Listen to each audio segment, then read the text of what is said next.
Hello, perceptive reader.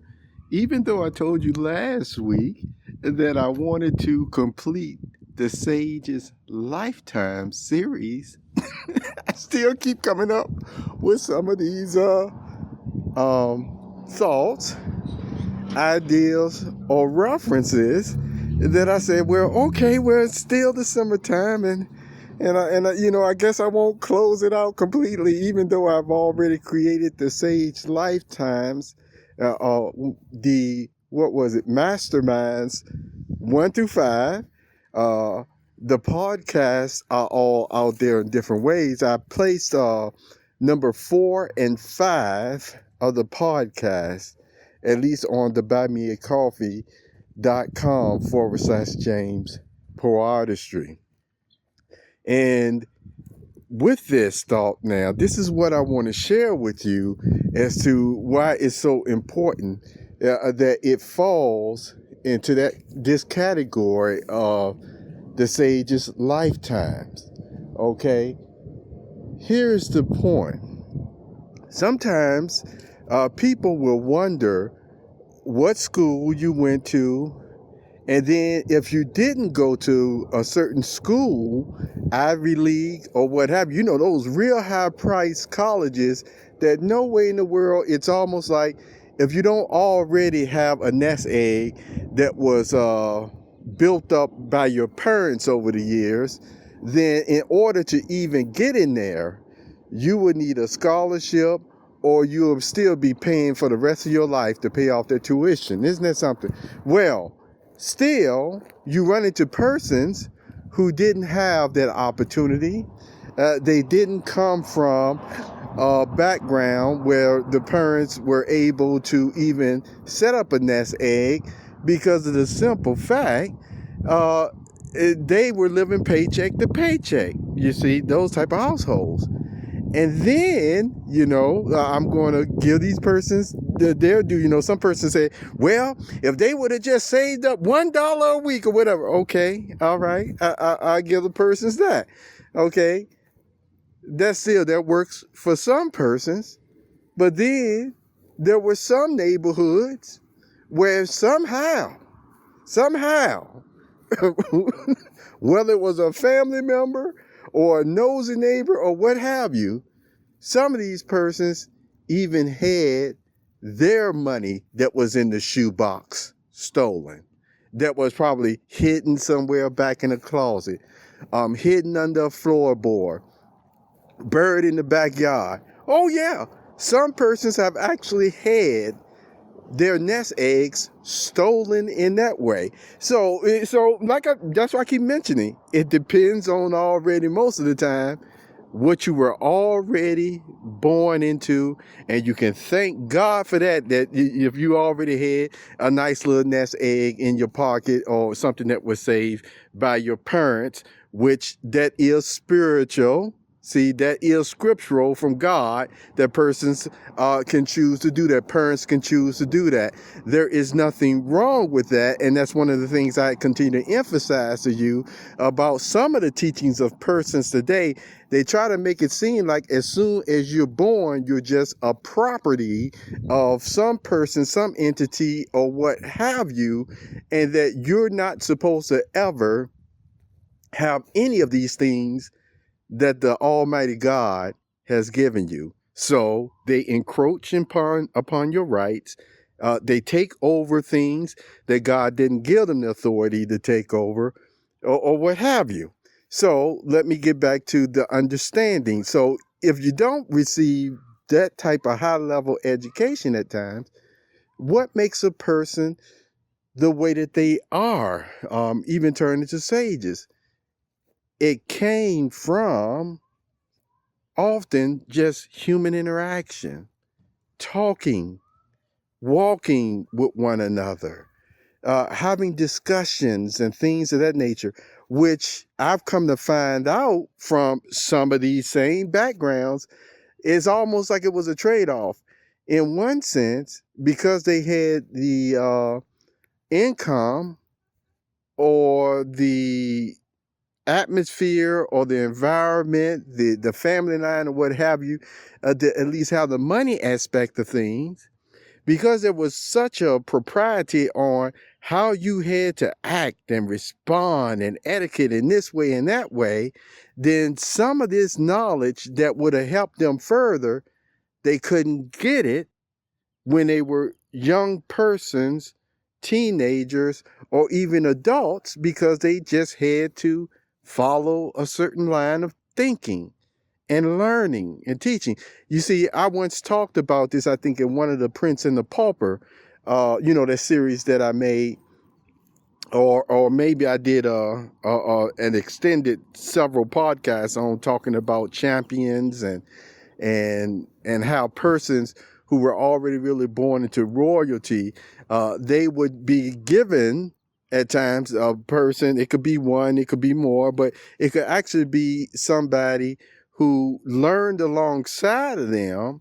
But make no mistake about it, anytime the royalty did something really kind of wrong or off-kiltered or what have you, they didn't they didn't whip the royalty. They whipped the whipping boy, even though the whipping boy didn't do it, or the whipping girl didn't do it, you see. And what that was supposed to, quote unquote, show them was develop an empathy for the authority and power that they had over people, that they would have over people, that what they do matter, that if there were going to be, you see, an empathetic leader, then they will already see, because of the results of their sensitivity or insensitivity, not caring about what their responsibilities were, not caring about, you see, how they needed to learn this lesson in this way or that way, or even how to keep their hands to their own self, that this is what would happen. You see, it would not necessarily affect them in a physical way, but what would happen to that subject, because they're not taking their topics or scholastics or subjects serious. So the whipping boy suffered for the bad of what the royalty wasn't doing. Let me keep going now. So here I want to now address a subject, because I do know, and I mean, I've listened to different persons over the years, and make no mistake about it, even in a young age of just already being in their teens and then their 20s or what have you, they have grasped many things on the spiritual level, yet still they know the principles and the concept of still what would make people and the world a better place. But then they still have to come to the conclusion at times that the very persons that they're still talking to were really still, as I like to say, have an agenda.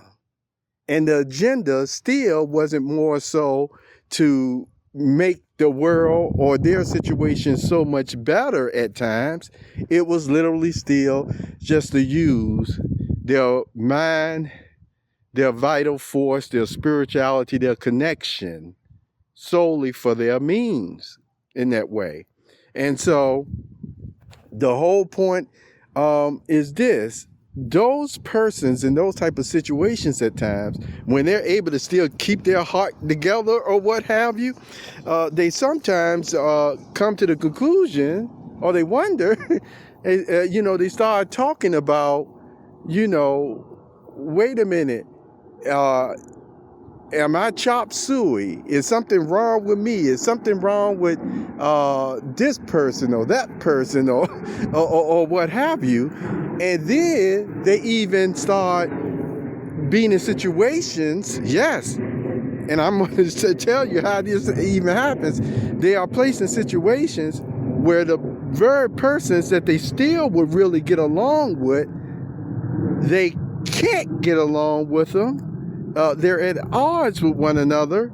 So you can start viewing each other as both of you got messed up personalities. I mean, that's the way that it'll make it seem like, but that's not what's going on.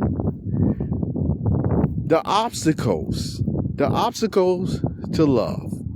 Let me tell you this.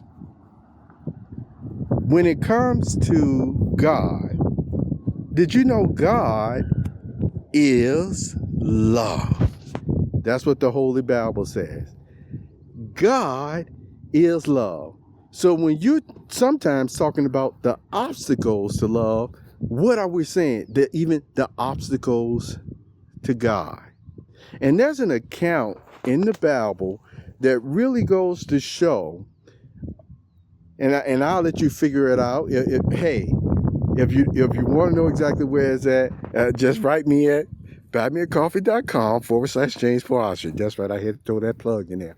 So anyway, there's an account in the Bible where somebody really needed love. This is gonna be my illustration, okay? They needed love. They wanted love. It was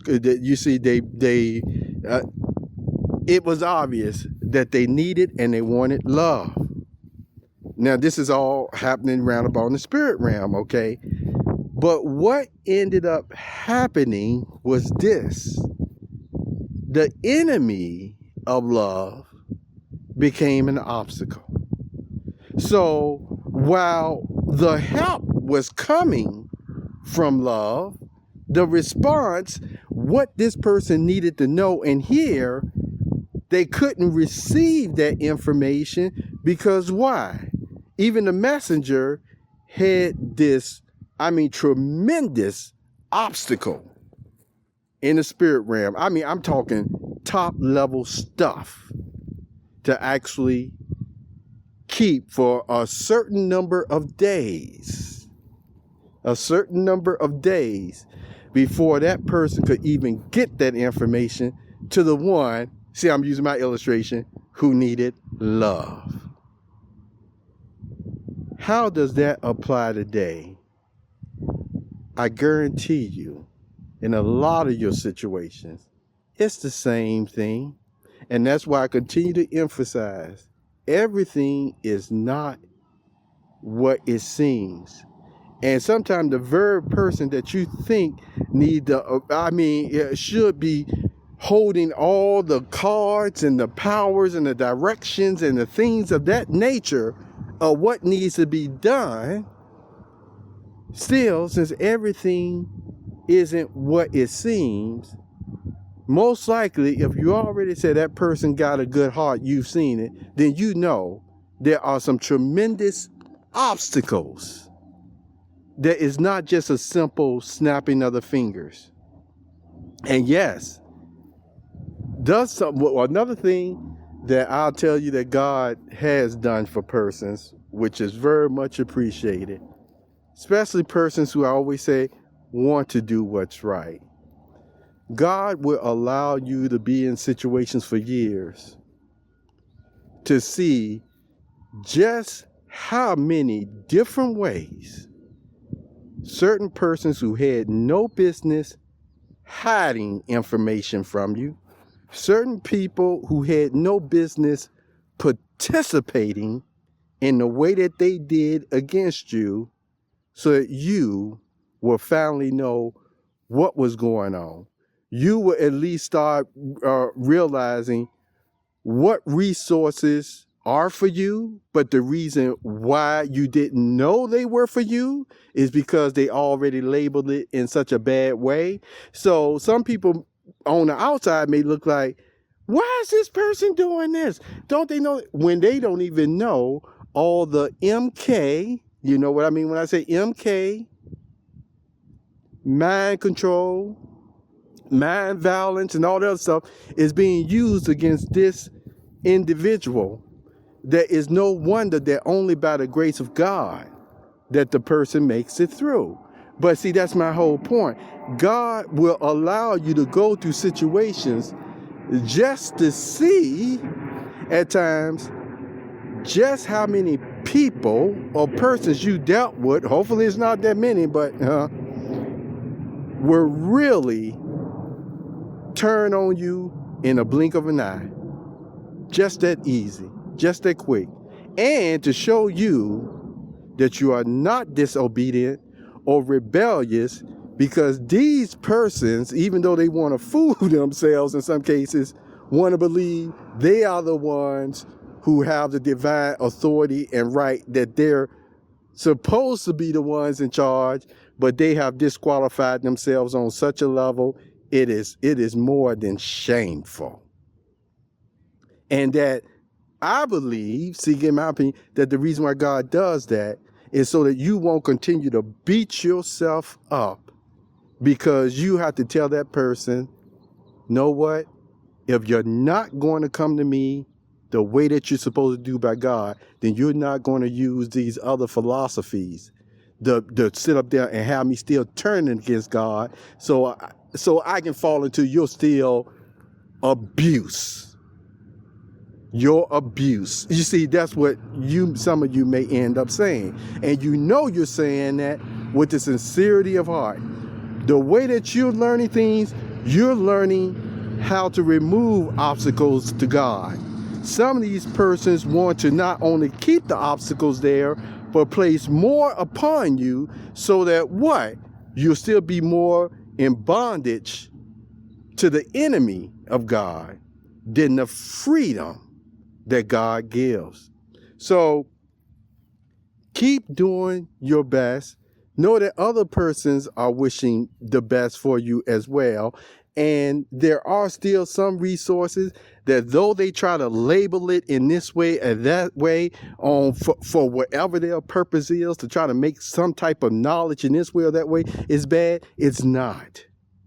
It's just that you're using it the way that God will want you to use it, even though they try to throw all the name calling and labeling with it. There's a time for using good stuff to accomplish good things. And no amount of calling that good thing or trying to label it as some bad name just because they're using it. And the whole point is, if everybody learns some of these things to use it in the correct and appropriate way, then you know what? The load wouldn't be so much on just a few individuals. Some of you will know exactly what I'm talking about with that. Have a very wonderful day. Take care of yourself.